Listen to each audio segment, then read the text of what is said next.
thank you for visiting my YouTube channel. I know you want to watch the video. Before I get into the content, I'm going to talk about my nonprofit, the Accelerated Training Program, a cybersecurity and digital literacy nonprofit based in Charlotte, North Carolina. We are looking to provide accessible cybersecurity education and digital literacy skills to underrepresented groups from the K through 12 space right now, but we have on our roadmap collegiate, elderly populations, etc. Pretty much anyone from an underrepresented group. We want them to get cybersecurity education and digital literacy skills to bring them into the ever increasing digital world that we live in now.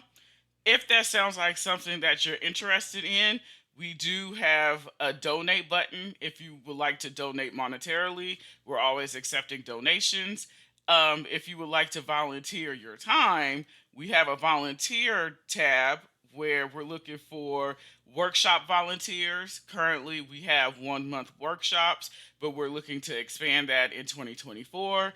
Board members, advisory board members, and a grant writer. So if you're a grant writer, if you have experience in grant writing and also winning grants, we would definitely love to have you on our team.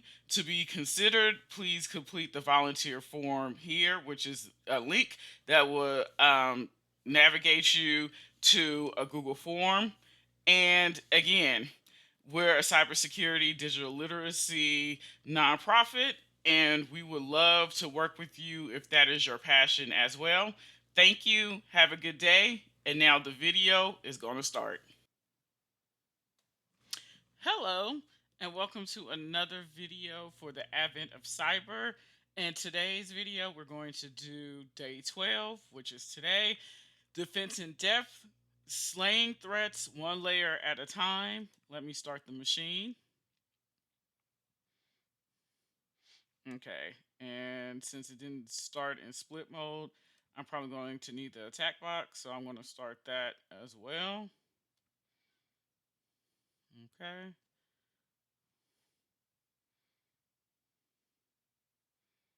Okay. So, defense in depth. With the chaos of the recent merger, the company's security landscape has turned into the Wild West. Servers and endpoints once considered fortresses now resemble neglected outposts on the frontier, vulnerable to any attacker. As McHoneybell sifts through the reports, a sense of urgency gnaws at her. This is a ticking time bomb, she mutters to herself. It's clear they need a strategy and fast.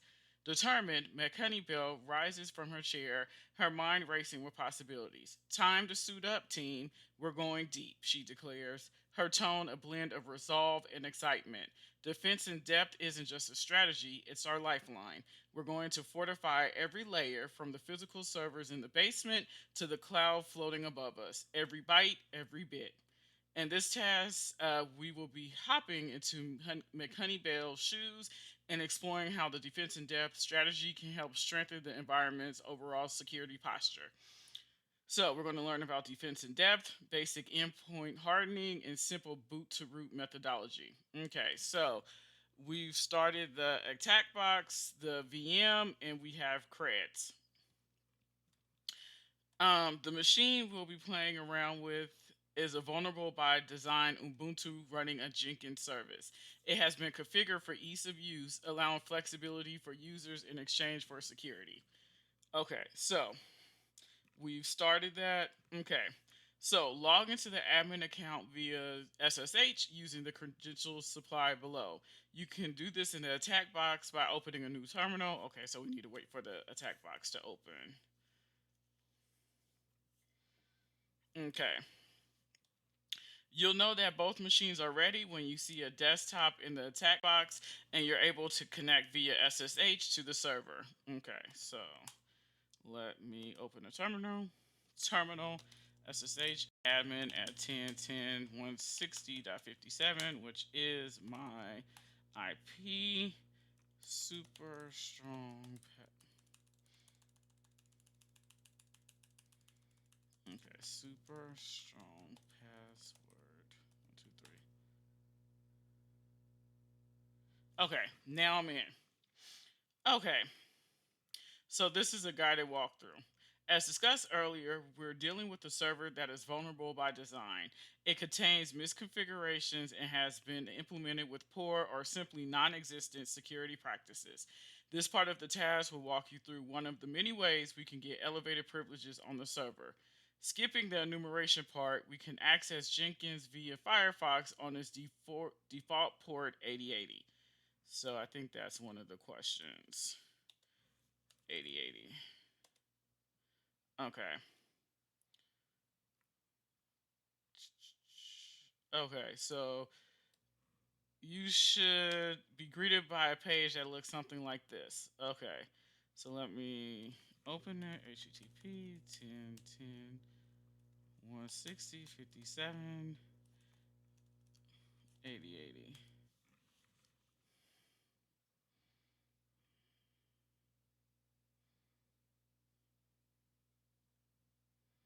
Okay, yep. Getting a web shell. We instantly gain access to the general workings of Jenkins. Explore the features that we can play with, and you'll see that there's a way to execute arbitrary scripts for administration, troubleshooting, diagnostics on the machine. Okay, so I think is that build no manage.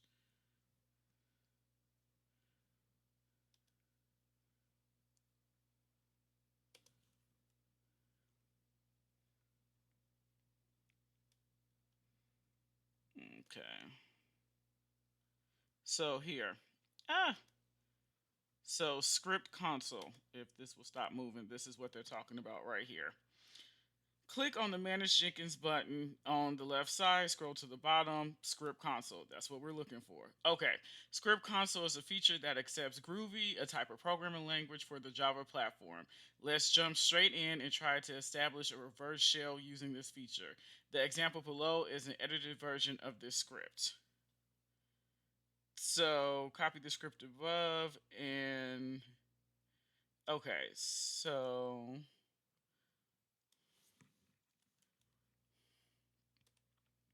let's open another. So I think my attack will be the attack box.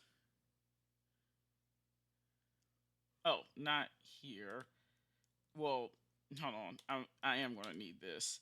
So let me set up my listener MVP 6996. And that came from here. So now I'm going to copy the script here inside of the script console. And I need to change this to 10, 10, 138, 199. Okay, so now I'm going to click run, and now we see that it's hanging, and that's because we made a connection. We connected. Okay. Okay, so it's listening. So if I say ID, who am I? I'm Jenkins. Okay, so now we're in. Um, Now that we have a web shell with the Jenkins user, we can explore the server's contents for things that can be used to improve our shell and perhaps elevate our privileges. Check the usual folders and you'll be able to find an interesting bash script. Scripts. Folder named backup.sh. So if we look at backup.sh, check the contents of the file. You'll find a simple implementation of backing up the essential components of Jenkins and then sending it to the folder home Tracy backups. And we see Tracy. Oh, this is not good. Okay, so here's Tracy. Here's her. Oh my God. Here's her password. So let's copy that because I think that is one of the questions. Oh my. Yes. What is her password? So we're going to paste. Okay. So we have her password. Okay, via SCP. So it is going.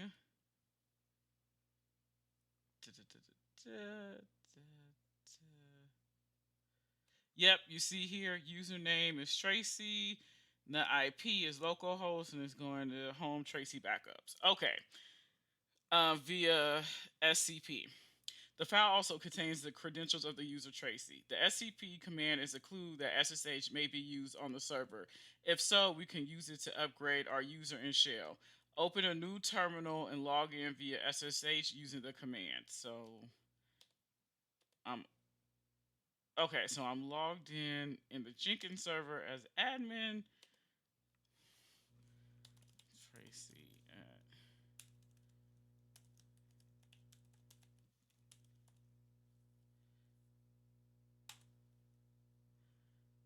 uh, paste. Okay, so now we're in. We're in as Tracy. I'm gonna see something here. Okay. Who am LS. No. Okay, so this user doesn't really.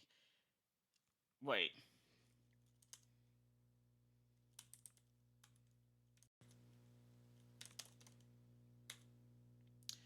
Let me not.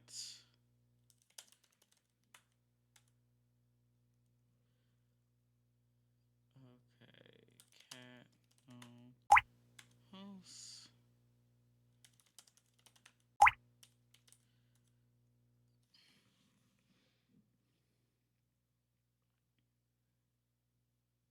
Okay. I think I'm jumping ahead because I see. What is the SSH flag?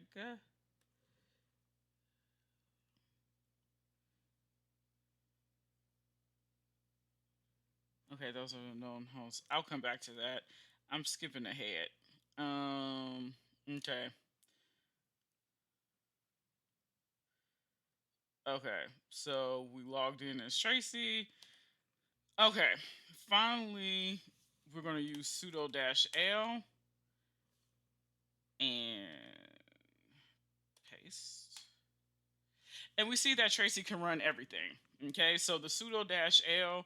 So sudo dash L um, goes to a sudoers file in Linux, and in this file you can say for a particular user they can elevate their privileges to root by running certain commands or certain applications. You should be very careful with sudoers because in this instance we have given Tracy the keys to the kingdom. She can run anything. All means whatever she runs, she will be elevated to admin, which is a very dangerous thing.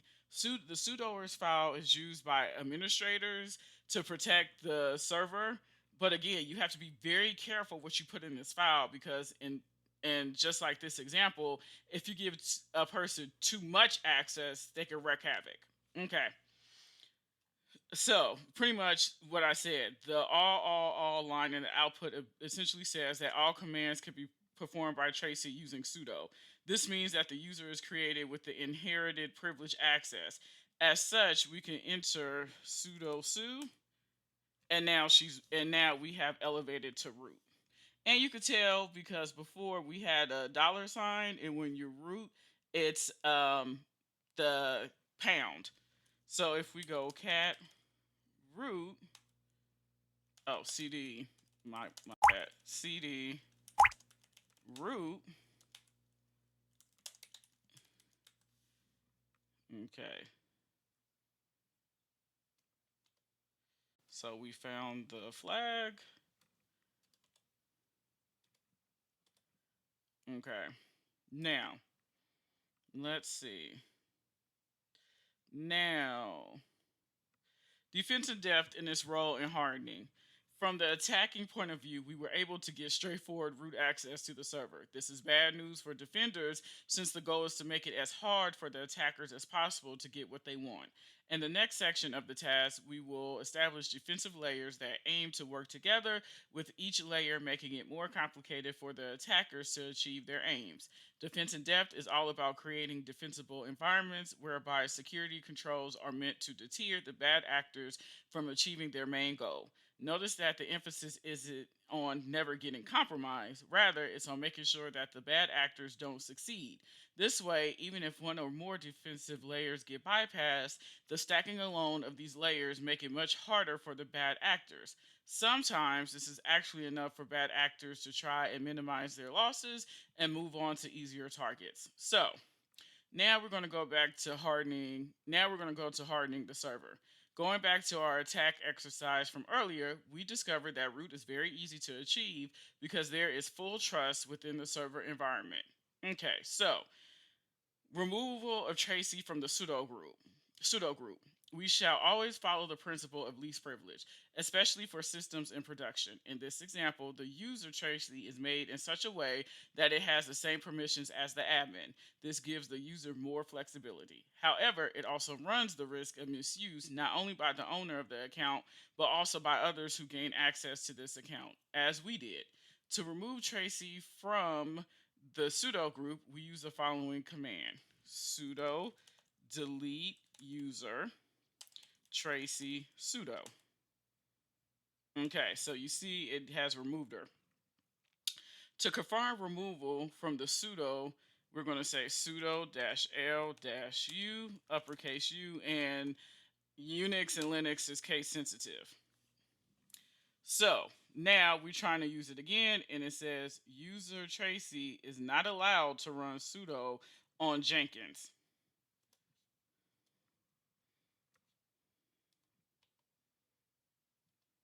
Oh, so let me say sudo dash. Um,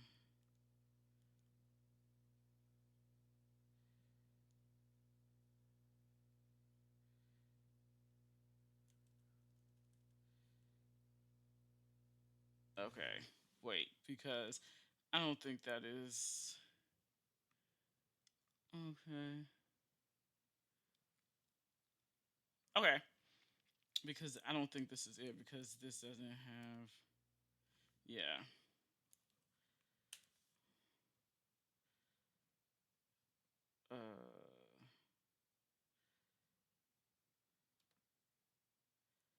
Let's say exit. Okay. Sudo dash L. Okay, it still says she can run everything. Sudo su. Do I need to log out? What is the error message when you log in as Tracy? Okay, so let me exit. Exit.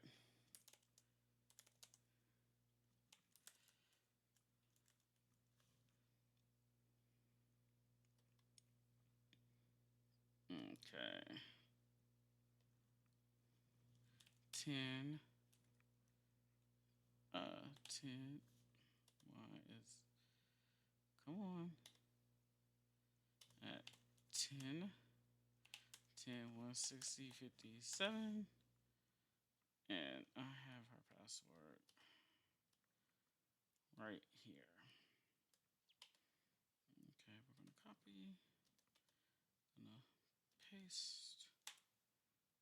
Okay, sudo dash L.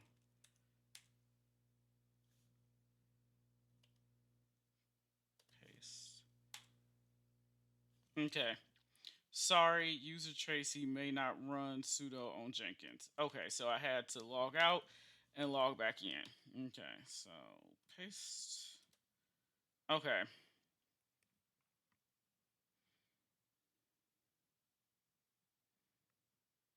Okay, so we changes to the Tracy account won't affect current active sessions, so we can test them by logging in again as Tracy on a new terminal on our attacking machine, which is what we just did. That change alone made all the difference between achieving root and staying with the user Tracy.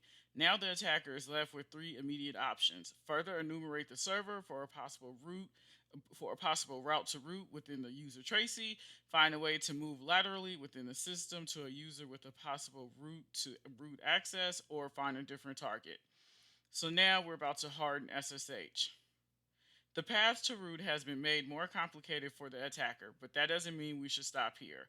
Attackers can be very creative in finding all sorts of ways to accomplish privilege escalation. Any additional layers will make it a lot harder for the bad actors to achieve their objectives. Remember that as attackers, we were able to use SSH in this server to move laterally from a lower level user.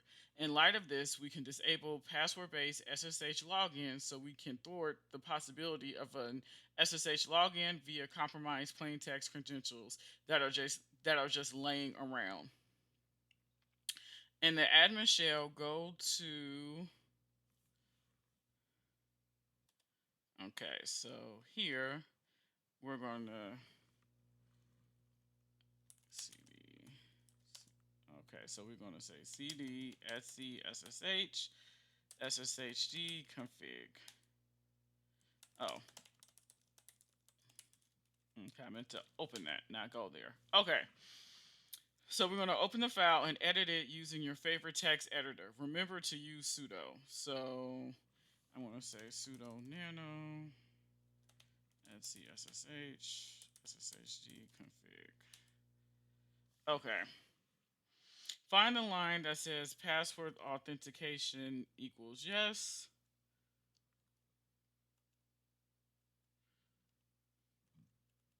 Excuse me. Okay, so, and change it to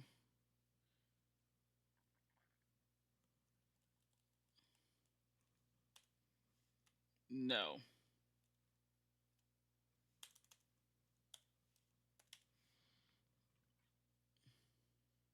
Next, find the line that it says include.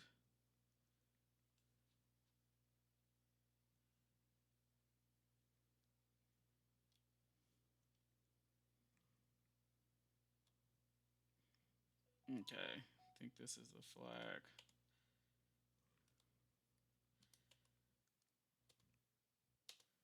Yep.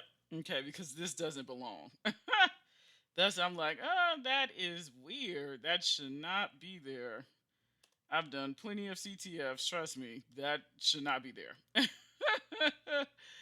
Okay, so now we need to look for the include Etsy.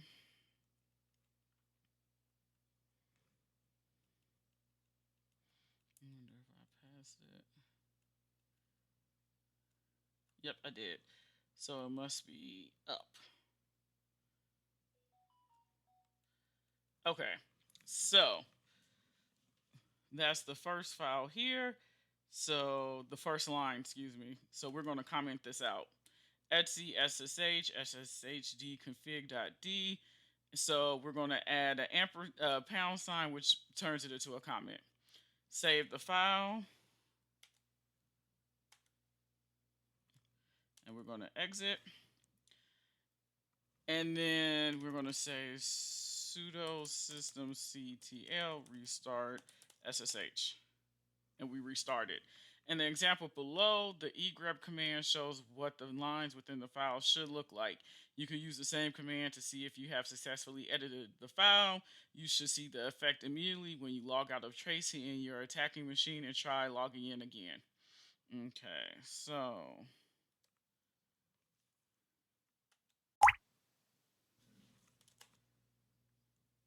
okay.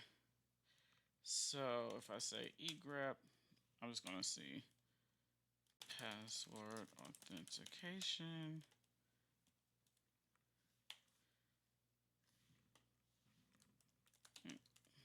Uh-oh, if I can type.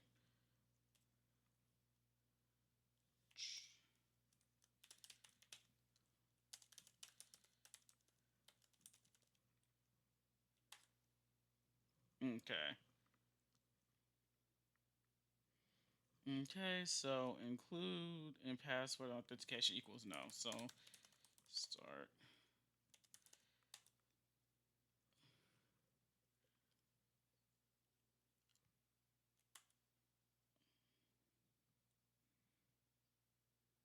Okay, I think it worked the first time. It should worth noting that applying this hardening step assumes that there are other ways for users to log into the system, admin account included, and it usually involves the setup of a passwordless SSH login. However, for our purposes, we can opt not to do that anymore. Okay, so I'm going to try to log in as Tracy again.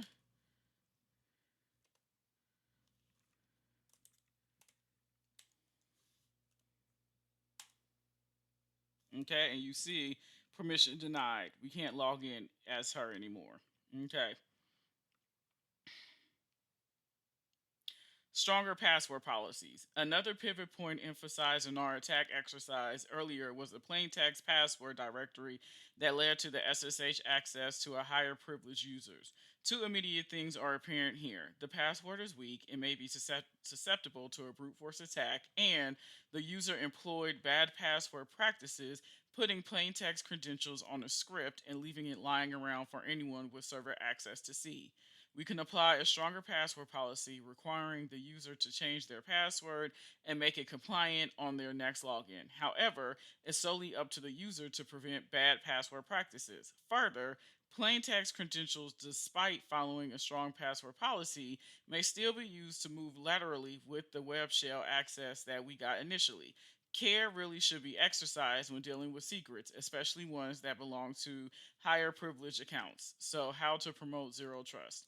Once we've applied all of the hardening steps discussed, you'll notice that we're able to patch many of the vulnerabilities that we initially exploited to get to root, in terms of the attack methodology discussed earlier, at least. We're back in the web shell that served as our initial foothold in the system, and is accessible as a result of a Jenkins implementation that assumes full trust within the environment. As such, it's fitting that the last hardening step will apply in the server is one that promotes zero trust. Instead of opening up the workings of the platform to everyone in the environment, this change will allow just those who have access to the platform. And the admin terminal proceed to the oh, that's the wrong one because I went to the wrong one. Oh my god. Okay, that's why it didn't work. Okay. Proceed to the Jenkins home directory. Lib Jenkins. Okay. Here you will see two versions.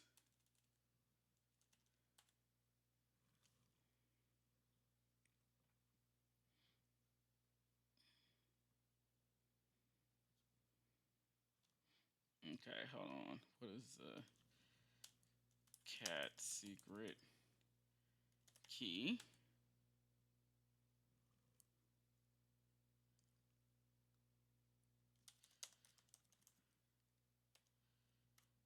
Key that not so secret.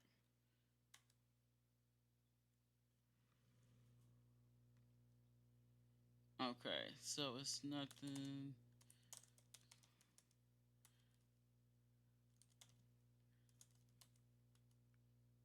Okay, so the secret key. Okay. So we have a config and a config.xml and a config.xml.back.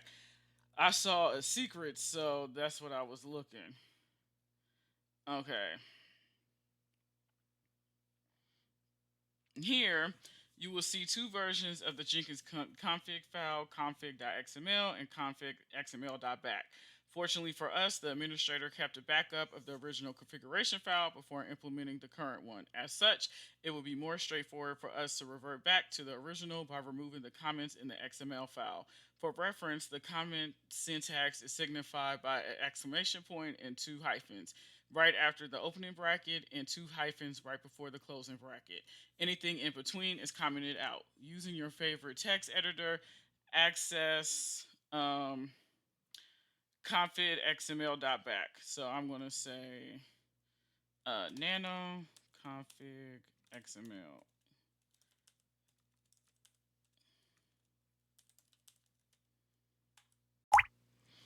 Okay. So here's our. So here is the flag. I saw the secrets. I was like, I was getting excited. I was like, hold on now. What's in the secrets? Okay. Okay. So now using your favorite text editor and look for the following lines.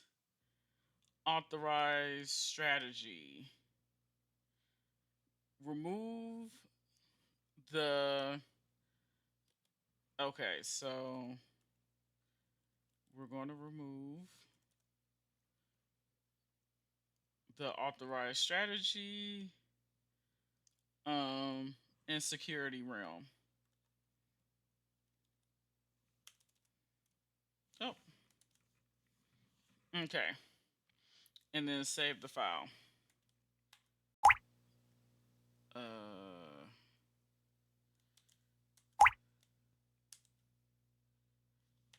yeah.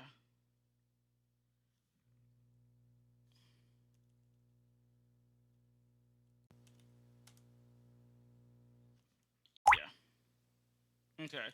Hold on, let me exit. So I'm gonna say no. Okay. Sudo nano config.xml.back. Okay.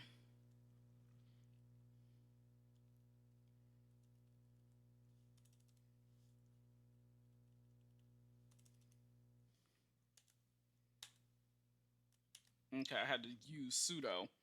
Okay, if you don't use sudo, you won't be able to save.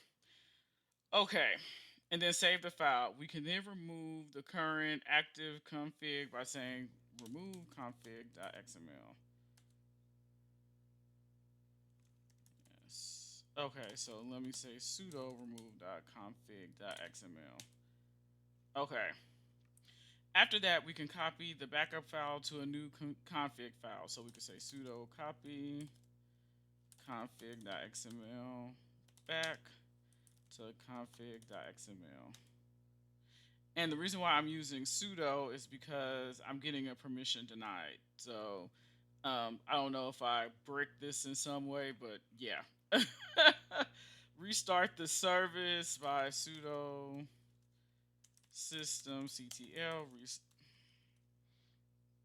sudo systemctl restart Jenkins.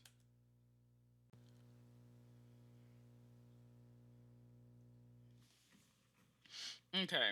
Once that's done, you'll see that unlike before, the inner workings of Jenkins are not accessible. It should be noted here that fresh installs of Jenkins feature a login page by default. Okay.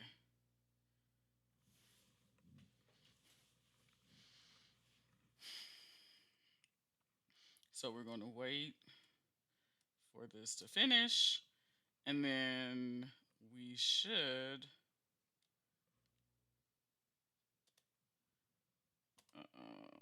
Okay, it's still going. Okay. And then we should have a login.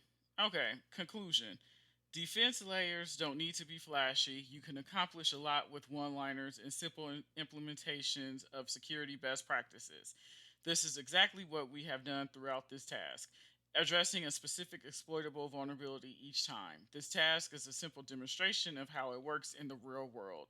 Each hardening step adds a defensive layer, and these layers work together to make a more defensible environment. Exploit one or two, and you'll still relatively defensible. That's because the next layer is there to make it harder for the bad actors to succeed in getting what they want. Defense in depth doesn't stop here, though. The next step is setting up tools. Okay, there was a timeout. Okay. The next step is setting up tools and sensors that would give your defense teams visibility over your environment, the output of which can be used to create automated detection mechanisms for suspicious behavior. But that's a discussion for another time. Great work, team, says McHoneybill, her eyes gleaming with pride. We've laid down the foundation of a robust defense. But remember, this is just the beginning. The cyber world is ever evolving, and so we must stay sharp, stay curious. The team nods, a sense of accomplishment and readiness evident in their postures. They are no longer just reacting, they are anticipating, ready to tackle whatever challenges lay ahead in the ever changing cyber terrain.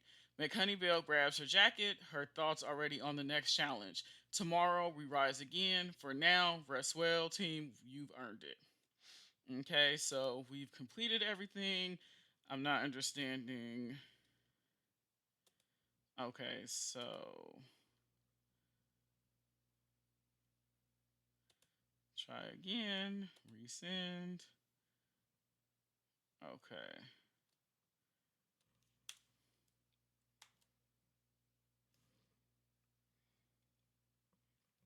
Okay, did I mess up somehow? Sudo nano config.xml.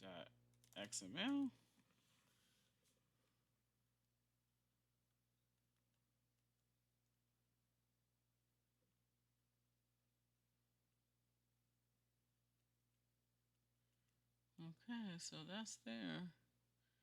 Authorization. Oh, okay, so this needs to be removed. Okay, that's why it didn't work. Okay, security realm. Okay, let me try that now.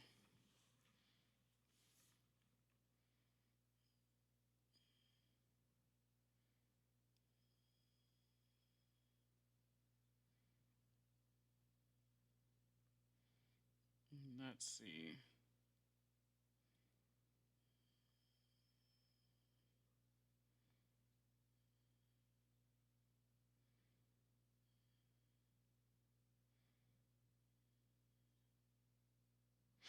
Okay, so we've earned it. So we completed the room, and if you enjoyed this room, check out the SOC Level 1 learning path. The reason why it timed out was because for the authorization strategy, it still had the closing comment. So I'm hoping now this will work. Let's see.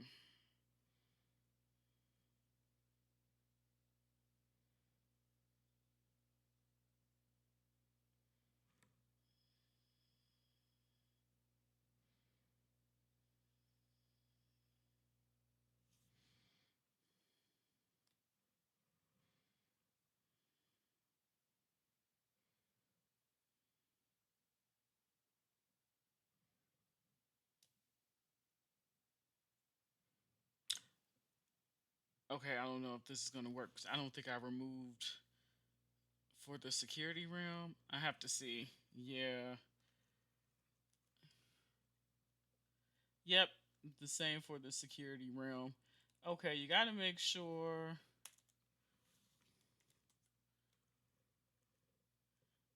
Okay, authorized strategy. So let me try this again.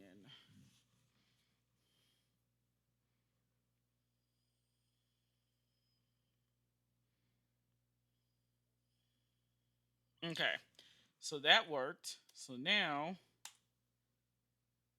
we have a login. Great. So again, make sure you remove all comments. So this room was fun. It reminded me of when I do my CTFs. I like to do a lot of boot to root machines to find root or admin and see what I can find, what flags I can find. But also, this was a good room to show how to do defense in depth and how one layer can help in thwarting attackers from trying to exploit your machine. So, I hope you learned a lot in this video, and I can't wait to see you in the next one. Have a good day. Bye.